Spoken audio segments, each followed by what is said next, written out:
ഇന്നത്തെ ലഞ്ചിനായിട്ട് ഇവിടെ റെഡി ആയിക്കൊണ്ടിരിക്കുകയാണ്. ഇതാണ് സീബാസ് എന്ന മീൻ, കാളാഞ്ചി എന്ന് പറയും കേട്ടോ. അപ്പോൾ എന്തേ ചെതുമ്പലൊക്കെ എടുത്തിട്ടുണ്ട് ഞാൻ. ഇനി നമ്മുടെ വാളംപുളി വെച്ചൊരു പ്രയോഗം നടത്തുകയാണ്. വാളംപുളി ഇങ്ങനെ നല്ല ക്രീമി ആയിട്ട് കുറച്ച് നേരം വെള്ളത്തിലിട്ടതിന് ശേഷം എടുത്തിട്ട് നമ്മുടെ മീനയിലോട്ട് ഇങ്ങനെ പുരട്ടി കൊടുക്കണം. ഏകദേശം ഒരു 20-25 മിനിറ്റ്സ് വെയിറ്റ് ചെയ്താൽ മതി.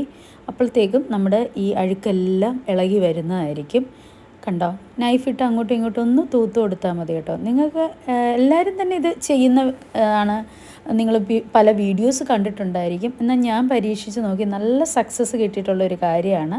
അപ്പോൾ ഒന്ന് ട്രൈ ചെയ്ത് നോക്കുക. ചെറിയ മീനാണെങ്കിൽ വാളംപുളി എടുത്ത് ഇങ്ങനെ നമ്മൾ മൺചട്ടിയിലോട്ട് ഇട്ട് ഒന്ന് അലിപ്പിച്ച് കൊടുത്തിട്ട് നമ്മുടെ കരിമീൻ പിന്നെ തിലോപ്പിയൊക്കെ അങ്ങനെ ചെയ്തെടുക്കാം കേട്ടോ.